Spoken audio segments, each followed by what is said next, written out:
All right, so my name's John. I live in Hospers. Thank you for coming. A few weeks ago, I was out with a couple of my aunts on my wife's side. My wife. We went to the Grotto of the Redemption. It's about 2 hours straight east of here. I'd highly recommend it if you haven't gone.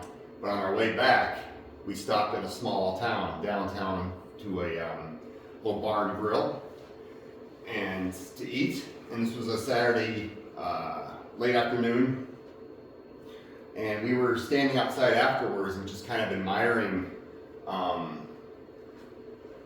the beauty of the downtown. A lot of the old brick buildings were still there, old like stone block buildings.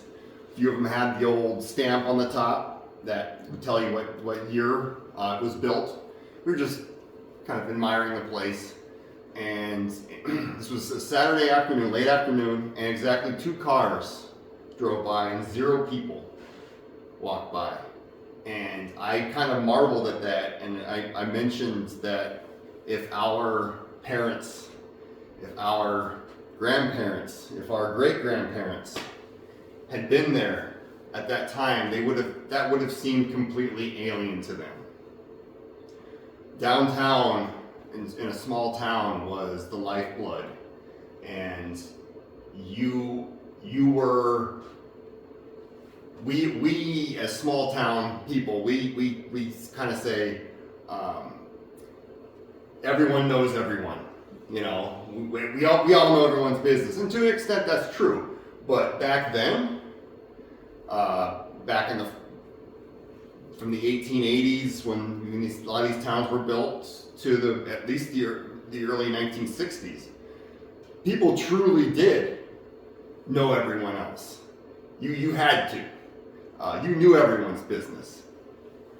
So I kind of want you to put your little your history hats on, and to kind of go back to the 1940s and imagine what it was like back then when when you would send your sons off to war and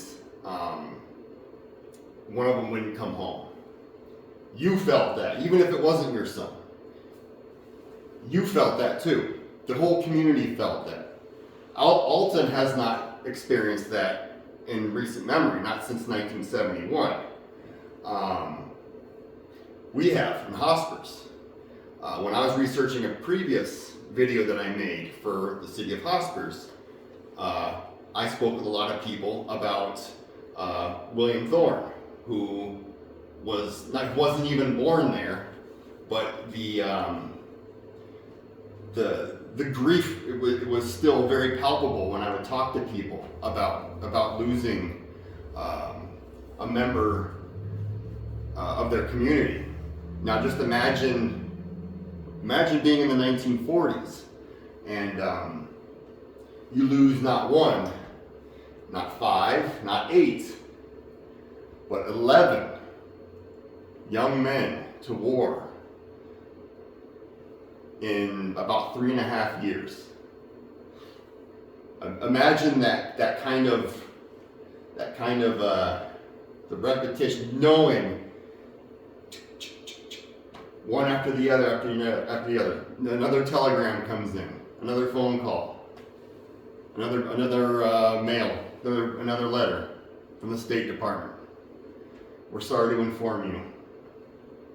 Imagine what kind of course there was a tremendous pride, right? Of sending your best and your brightest, young men, young women off to war. And to fight something that we can all agree was extremely bad, extremely evil, and defeating it. But imagine, put your hats on for just a second. Imagine being part of a small community and losing 11. That was 1% of the population of this town at that time. 1% was lost to war. So I just want you to kind of have that mindset. And I apologize. This is this is more of a Memorial Day presentation, and me and Jody had spoken a few times, and she asked me to come do this presentation. I'm going to be speaking on Memorial Day for Orange City. I'm planning a video for Orange City. The young men there who gave the supreme sacrifice. I think there were 21, 22. A few of them are on their wall too. I believe he is. So I've got kind of I'm booked. So Veterans Day is kind of the natural plan B. So I'm just, if anyone has any questions afterwards, feel free to ask me. Keep it in your mind. I'm just going to kind of go through these guys one by one. So I was supposed to be clicking through this as I talked. That was my plan. But here's downtown Alton.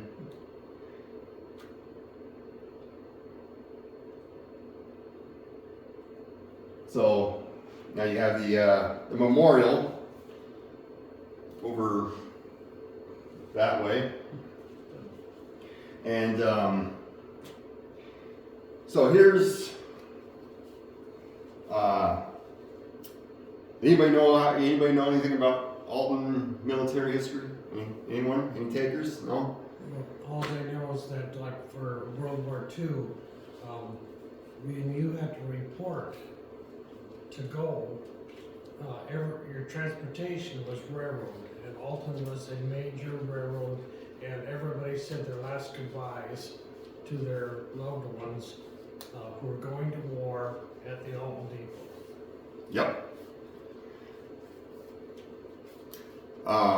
Yep, Sheldon, Orange City, a lot of them guys, they would come here and then ship out. Yeah. The number 17, I use the number 17.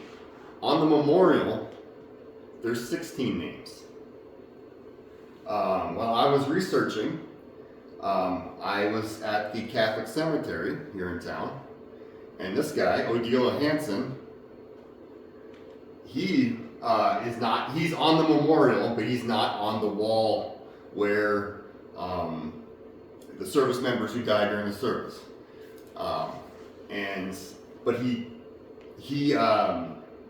I tried to get a hold of the Legion commander here in town. I was not able to connect with him, but I want to get a hold of him. You don't know him, do you? No, but I know lots of Hansons.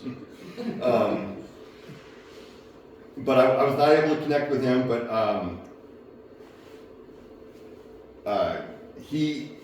in my research, he died, he was born 1896. He was born 2 miles east of here on a farm to a colossal family. This is him. These are his parents were from Luxembourg, which is the Dutch kind of get all the spotlight around here, but there are a lot of Germans and a lot of Luxembourg immigrants in this area. So he got inducted into the Army for World War I. At that time, it was the Great War. No one knew there was going to be another one. No one thought there was going to be another Great War that was supposed to end all wars. But he got sent off by rail to Camp Pike in Arkansas. Camp Pike, and unfortunately, like so many others in that war, he got influenza. He contracted influenza and died of it. It turned into pneumonia, and that was so often fatal. Back then, they didn't have antibiotics. They didn't have the medical skill, the medical knowledge, the technology was not there. So if you had pneumonia, you were probably more likely than not to die. And unfortunately, more people died of disease in that war than they ever did in combat, which is, I mean, at least through World War I, that was normal anyway. But yeah, he unfortunately passed away at the hospital there. There's a bunch of ladies there also serving their country in their own way. And here you have my feet, as you can see. But he does not appear, and I kind of want this to be a little bit of a shot across the bow, because I feel like he deserves to be on there. And he's, I don't want to say anything else. There's no one here to represent the Legion. But I do want to get a hold of them and kind of speak to them about that. I'm a Legion member, and I coffee with a Hanson every Monday morning, and maybe that's my first step. You are something. I appreciate meeting you. So Leo Mack. So he was born 1921. He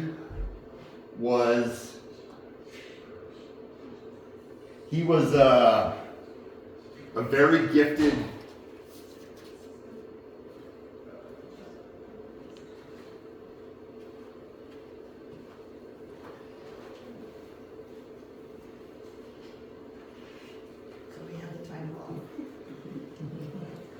You're welcome anyway. Here comes more. Okay. I think there was some people who said 7. Yeah. And Now, the people coming in here, they know a lot about the Hanson family. Maybe you can answer that. can I please come in? You're under fire here, Orville. He's always telling the truth. I just very quickly, since you. So, Odilo Hanson, he died in World War I. He does not appear on the memorial under veterans who died in the service. And I don't know if I discovered something that no one else knows. I highly doubt that. I don't know if there's a reason why he's not here. He is on the memorial. But I would love anyone who knows, who might know family members, who might know Legion members, to help me with that. That's a little mystery I'd like to have solved. So this is entitled the 17 service members who gave all, but there's actually officially only 16. So we're back to Leo Mack. He was born in southern Minnesota. He came here in his teens to Alton. He was an honor roll student. He was very bright, and he was very athletic. He excelled in swimming. He excelled in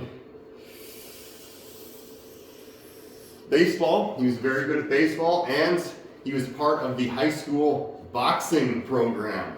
Can you imagine modern day high schools having a boxing program? I went to high school 25 years ago, and we were barely moving around back then. I can't even imagine how easy gym class is now, and back then they were boxing. They were climbing ropes and doing calisthenics and running 2 miles and boxing. It's a completely different world back then. But he joined the Army Air Corps, which is, that was basically the Air Force before it split off. It was part of the, back then the Air Force was part of the Army. And it was called the Army Air Corps. They called, or the Army Air Forces, I've heard it called too. So he was stationed in the Philippines. he was stationed at a place called Clark Field, and on the 18th of December, so this would be like a week and a half after Pearl Harbor. We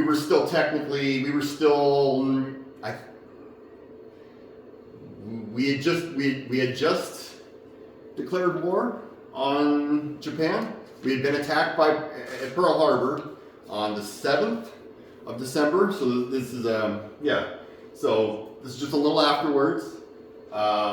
He worked in a supply department. He kept a supply room, and with that kind of tugs at my heartstrings a little bit, because my grandfather was in World War II, my dad's dad, and he managed a supply room. So he was in India, so he managed a supply room. So they were both, in some small way, kind of connected to each other. I'd like to think, and but during that attack, a Japanese plane dropped a bomb on that supply room with him in it, and he posthumously became the face of the newspaper effort to sell war bonds. So he probably became the most famous of the Alton guys, because that face sold a lot of war bonds. There was for a long time, for several years, it was thought that there was an alternate story where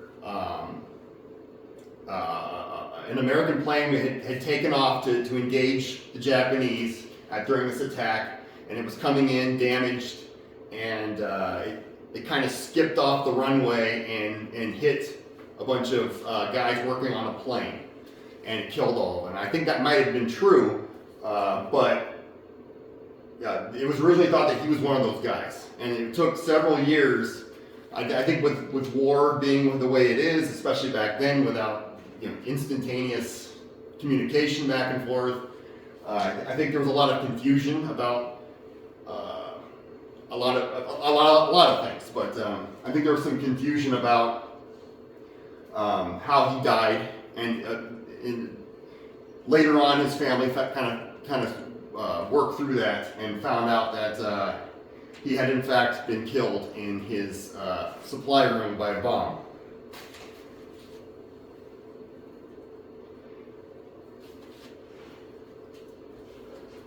I've never heard this last name spoken. Is it Harens? Anyone? Any takers? No? We're going to go with that. Nicholas Harens. He was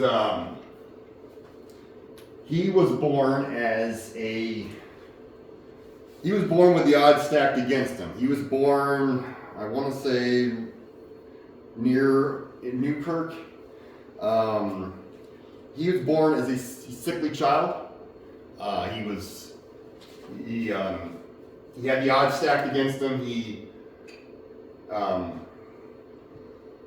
It took a long time for him to develop it, but when he did, he worked the farm where he was born, and then he worked other farms. He was like a professional laborer, which was very common back then. And then he never knew his father. I have that written down because his father was taken by the influenza epidemic, 1918, like so many others, soldiers and civilians alike. But he grew to be a very strong and ambitious young man. After working the farms, or as he worked the farms, he started to drive a truck, and then he eventually owned his own trucking business. And again, we're talking about somebody who was like, at the time, 21. Like, I can't speak for anyone in this room, but when I was 21, I was a moron. And we're talking about people who are doing, very young people, 18, 19, 20, doing extremely intensive farm work, owning businesses, driving trucks, putting their uniforms on and saving the world.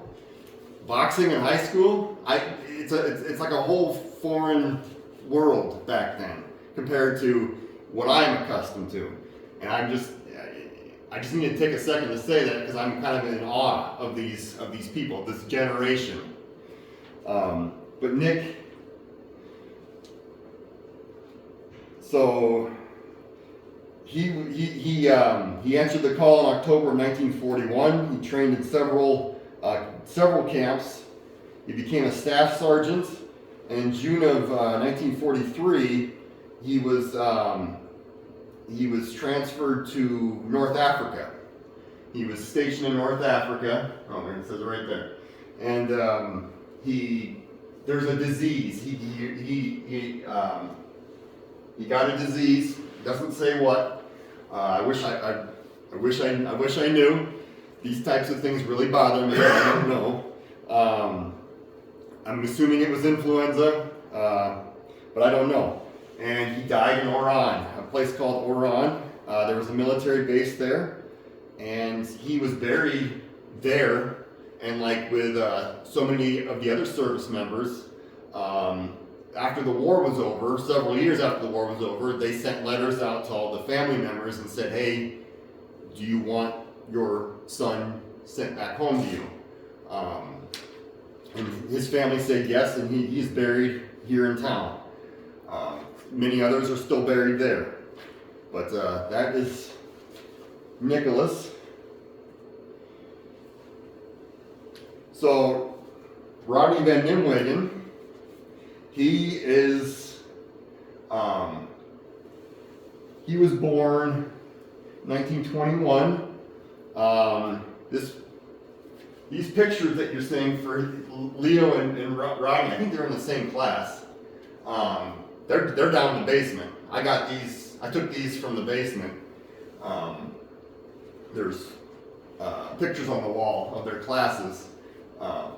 I'm pretty sure their members, Rodney and one other and Leo, were all in the same class. And we're talking about a class of literally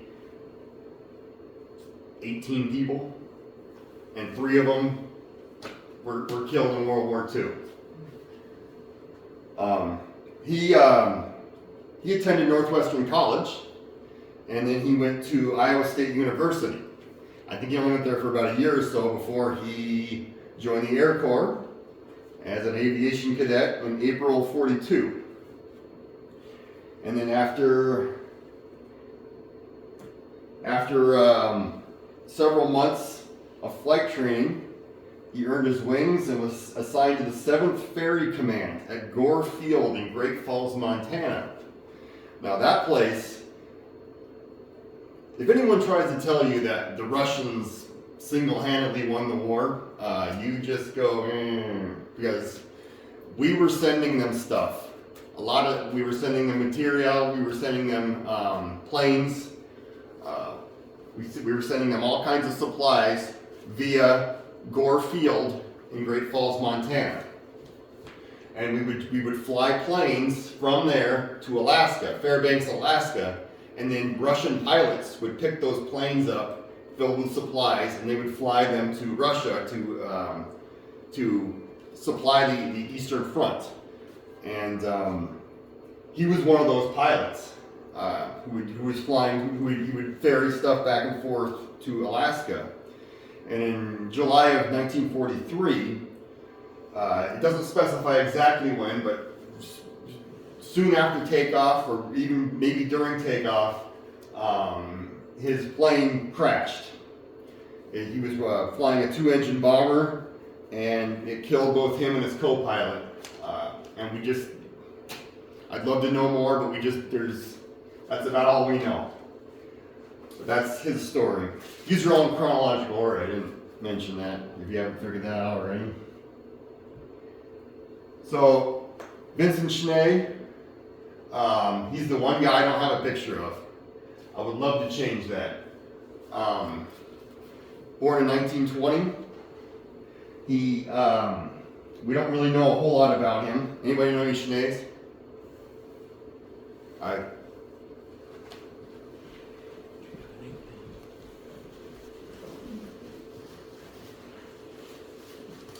Take a card, sir. Take a card. It has my email address on it. If you ever get the information, I'll I try. would love to hear.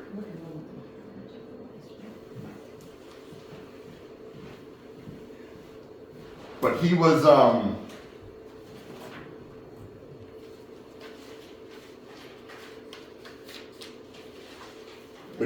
he was born in here or near or in Alton, and he was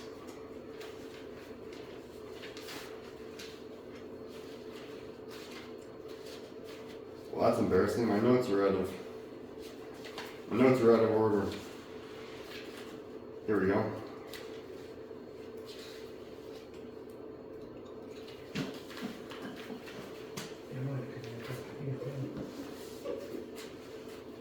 So he was a military police officer. He was stationed in Fort Omaha, Nebraska. And he became seriously ill, and we don't know what disease he had. But he got transferred to Denver at the military hospital there, and he passed away. And fortunately, his mother Mary was able to rush out there in time to be at his side at the time of his death. But that's about all we know about him, unfortunately. I would love to know more, and I would love to get a picture. Arnold Vanderwilt.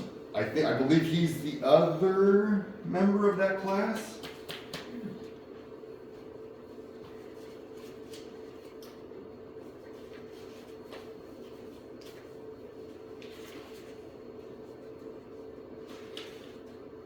I swear these are all in order. Thank goodness we're all friends here, right? So I'm not so embarrassed.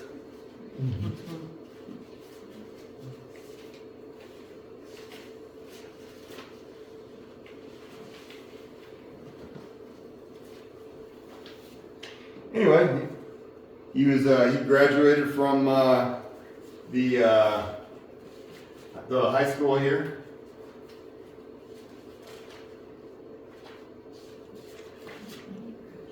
So here we are. So he was born in rural Newkirk. He attended school in Newkirk until his sophomore year, and then he transferred to Alton High School. When they moved to Alton, he graduated class of 39, and then he worked for his father's trucking business until 1941, when he moved to Burbank, California.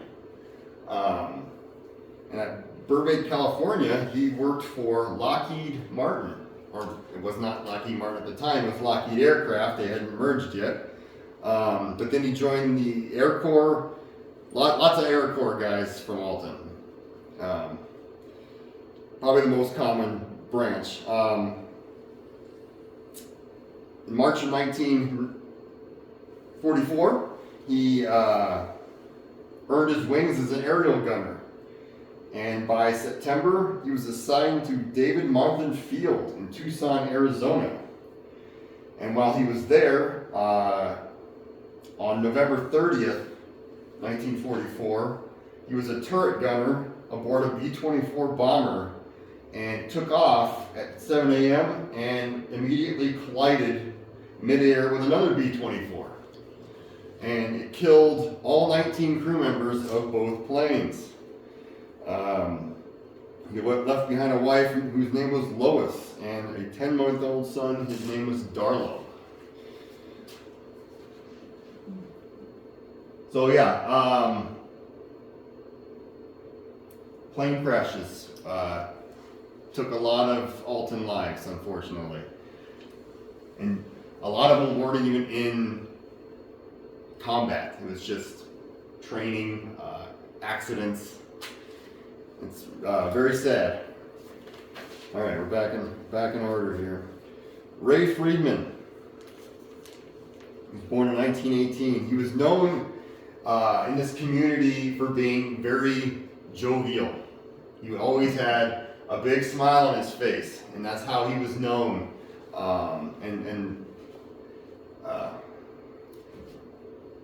So the way this is presenting on here, it's cutting off a little bit of what I wrote.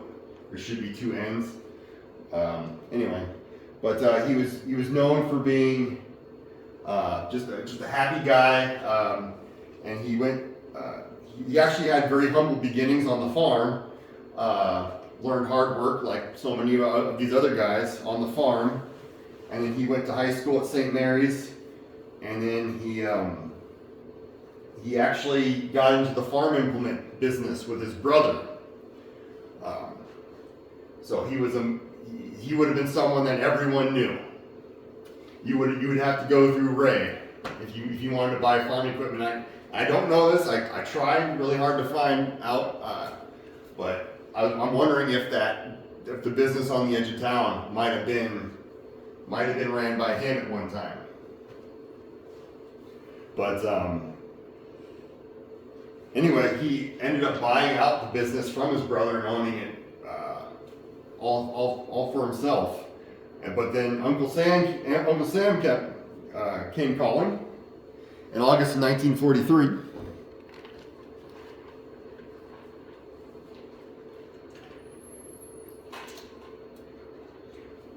And Ray took that cheerful nature with him to England as a member of the 96th Bomb Group in the 8th Air Force.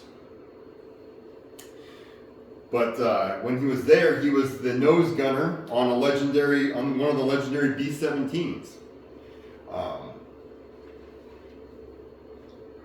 And he had completed at least 2 high altitude missions by the 2nd of January 1945. So he was an experienced gunner.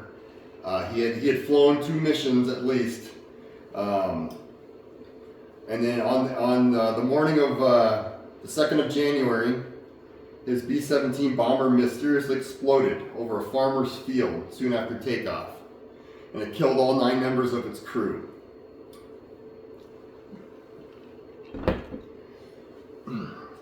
He had a wife named Ethel that he left behind of over 4 years. But these are the kind of little details that I desperately want to learn more of. So the guy who ran the farm implement business.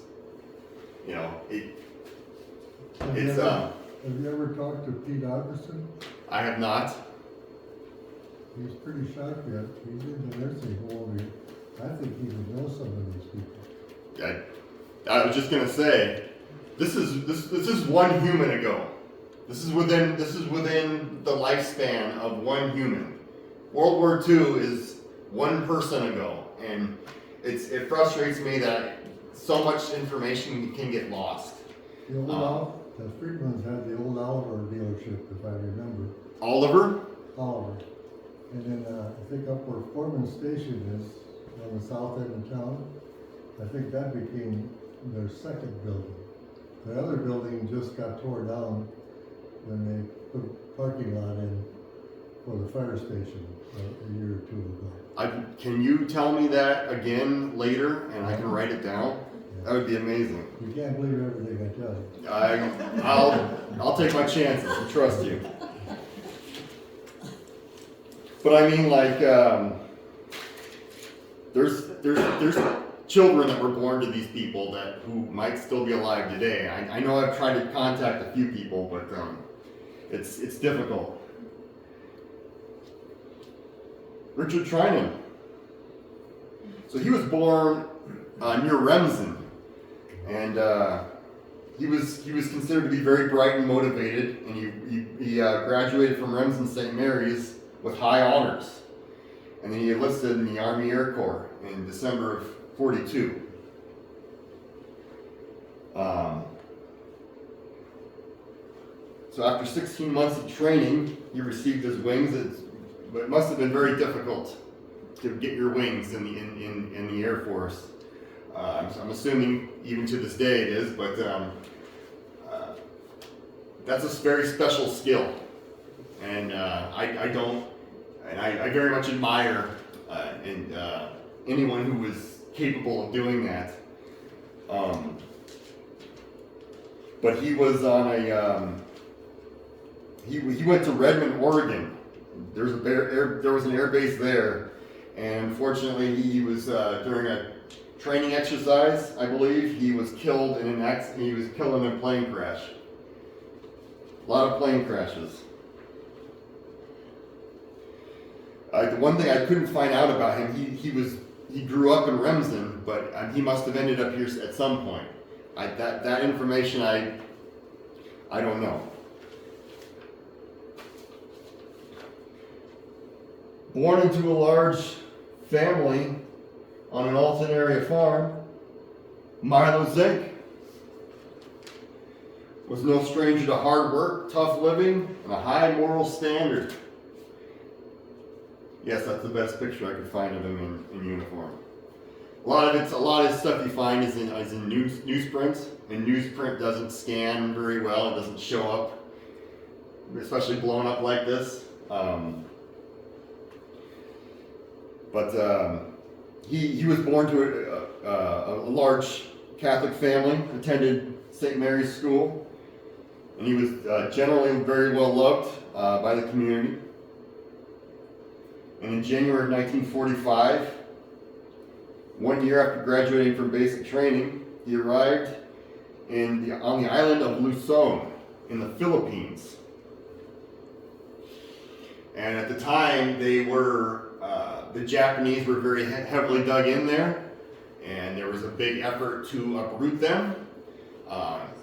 The Japanese had not been on the offensive since Midway, which would have been June of 42. They were pretty much entirely relegated to a defensive strategy at that point, just digging into every single island they could, digging in defensive earthworks and tunnel systems and machine gun positions, and just making themselves the war was basically over long before 45. But they were determined to make themselves as big of a nuisance and as they could, and take as many people as they could with them. The same thing with Hitler and the Germans. After Operation Barbarossa in 43, by mid-43, the war was basically over for the Germans as well. But any sensible nation would have said, okay, you got us. What are your terms? You win. But both of those countries, they're not really, you don't really think of Imperial Japan and Nazi Germany and think sensible. The word sensible doesn't really come to mind. So both of those countries decided to fight to the last man, more or less. And so in February of 45, we had to go out there and island by island dig the Japanese out and defeat them. And it was very bloody and very costly. And Milo Zink we don't know exactly what happened to him, but during fighting, during the action on the island of Luzon, he was killed. And on February 1st of 1945, he wrote a letter to his family, and they received that letter just after he had been killed. And I'm sure there are many such cases in that war.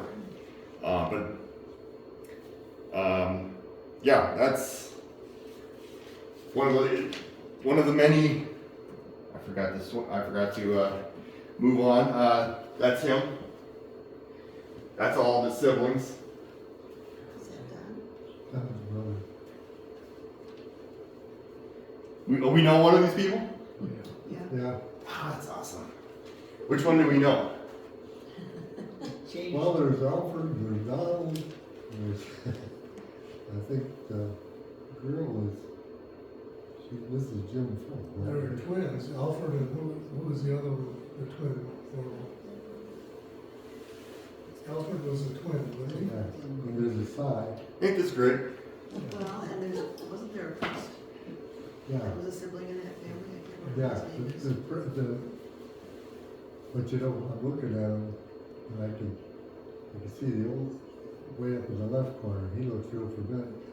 There's, I think it's cut off, but there's a caption below with all their names on it. I have it at home. Okay, I have one of those like Catholic Church centennial books that has like all the families. yeah, we got. Yeah, that came from this came from out of that. Okay, which one is Don's ink? I'd say he's right in the middle. Right in the middle. Right there. No, Yeah. no, No, No, in the middle of those four on the left The side. left one in the middle. yeah. Yeah. gotcha. The third one in. That's it. Younger one. Like that. Yeah, that'd be him. I think the girl is still alive, but I could be wrong. I would love to meet her if she is. I could find that out pretty easily. Put things down here. We better Did get- you do that? So yeah, I get to talking and I forget this cycle through this. But yeah, there's him and unfortunately we don't know exactly how he died.